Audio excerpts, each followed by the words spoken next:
All right, so what got you started doing spoken word? What got me started initially, it started off as a homework assignment actually. In my senior English class, we were given an assignment to go home, write a poem, bring it back in because we were starting our poetry segment. And then my teacher read it and she was like, "Wow, like this is really good." I was like, like whatever. And we continued our poetry segment, and then I randomly stumbled across an episode of Deaf Poetry like a year later, and I just fell in love with the spoken word, and I would look it up and in Google and whatnot, and I would just watch videos of spoken word performances, and I just really fell in love with it. And then I just started finding out about spots that took place around my city, started going, and just continued to just get further and further into the scene, and like eventually I started being asked to perform at other places, and like now I do it as my full-time profession. And you're from California, right? Yeah, San Diego, California. San Diego? Okay, Yeah. cool. Okay. So where do you draw inspiration for every time you go and do a poem, go to perform? A lot of my inspiration just comes from like things that I see. I read a lot, and I watch a lot of documentaries, and a lot of my friends are poets as well. So we kind of push each other just to kind of just to get better at what we do, and just to get out and perform more often. So yeah, like a lot of like my friends are my biggest inspirations, and also just like the things that I experience in life. This is the first time I've ever been to something like this before. I didn't know what to expect. How would you describe spoken word to somebody who's never been here before? Spoken word is basically, it's like a crossbreed between theater and poetry. It's pretty much just performance poetry is how I describe it. We often use like the elements of poetry, metaphor, simile, rhyme, what have you, and then we add a performance element to it, which kind of like, in my opinion, I feel like it kind of takes the writing to a whole nother level. That's how I would describe it. Yeah. When you go on stage, how are you feeling? I'm usually extremely nervous. Like before I get on stage, I usually just like close my eyes and just wait for my name to be called. When my name is called, I walk up to the stage. I try to take a deep breath, try to convince myself to not be nervous, and I just start. Do you have a specific place that you've enjoyed performing at, like that really sticks out in your mind? There are a lot of places where I enjoy performing. Like New York City is phenomenal. I like performing at a lot of different places around Texas, Detroit, all around the West Coast. Like there are just a lot of places that I've had a really good time at. Have you had any like horror stories that you just got so nervous that you choked, or is there any moment that you almost fell off the stage? I've never almost fell off the stage, and there have been nights where I've done performances that may not have like been my best performances, but luckily a lot of times I'm in front of people who have never seen me before, so they don't really know like how I usually perform. So like they don't know that it's a subpar performance. But there have been moments where I just like got on stage and really like just wasn't feeling it. But those moments are few and far between. Usually when I'm about to perform, I'm excited and I'm also nervous. But yeah, so I've had those moments, but I just haven't had a lot of them. Okay. Yeah. Is this what you want to do for the rest of your life, or is there something, a big goal or something, maybe a separate ambition that you're pursuing as well? Well, I would like to do poetry for the rest of my life in some way, shape, or form.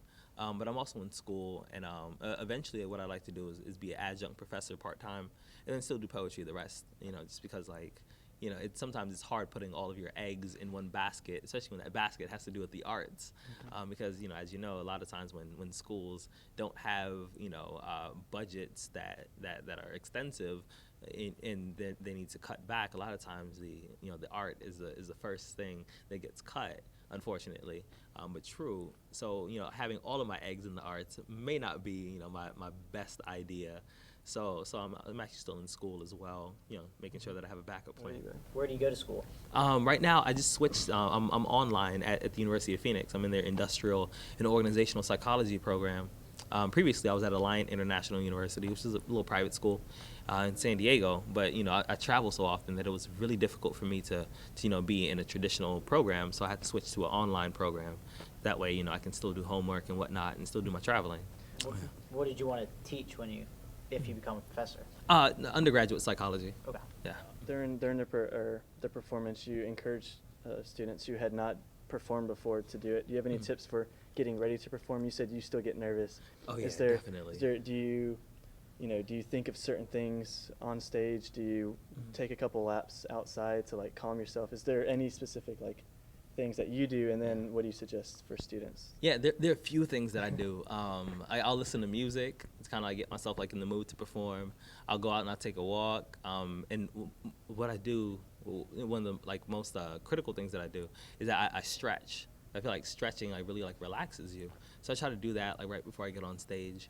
And all those things kind of like help me be a little less nervous than I normally would. So those I guess are some of my recommendations. Okay. And also just like for first time performers, you know, a lot of times they get on stage with this idea that the audience is going to be judging them and that the audience may not like their poem. They worry that the audience is going to boo, you know what I mean? But I feel like what we have to understand is that people who come out to, you know, spoken word nights are usually not the kind of people who are going to boo you to begin with.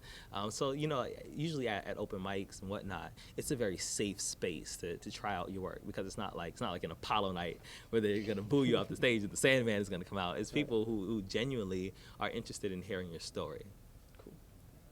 Cool. When you're walking off the stage and getting that round of applause, what's that feel like? Wow, like getting a round of applause, because I think in our daily lives, we always want to be encouraged. We always want to be reinforced. And when you hear someone clap after you just like spilled your entire heart on the stage, like there's nothing more satisfying than the audience letting you know that what you did tonight was something significant and that they enjoyed it. So yeah, like it feels incredible, you know, when the audience claps for you after a performance. Talked to a couple of the students who performed tonight. What did you think of overall the USC Kids? Oh man, I definitely enjoyed the performances tonight. What's nice is that, you know, a lot of times like when I go to universities and perform, it's really just me. Like they they introduce me, I do an hour, and that's the entire show.